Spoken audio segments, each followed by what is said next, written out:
Kati ya mwaka 1957 hadi 1976 kulikuwa kuna usafiri wa mabasi kutoka London nchini Uingereza hadi Calcutta nchini India. Usafiri huu ulikuwa ni wa go and return, kilomita 32, siku 50 njiani. Huu ulikuwa usafiri mrefu zaidi duniani. Ndani ya basi kulikuwa na vyoo, mabafu, vyumba vya kulala na jiko la kupikia chakula.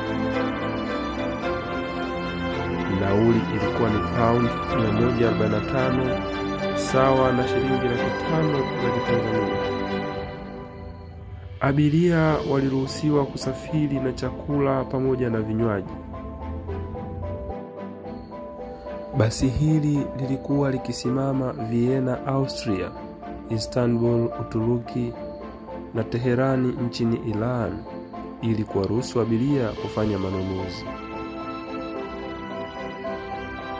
Safari ya basi hilo ilikuwa ikianzia Uingereza na kupita katika mataifa ya Ubelgiji, Ujerumani ya Magharibi, Austria, Yugoslavia, Bulgaria, Uturuki, Irani na Afghanistani kabla ya kuingia nchini India.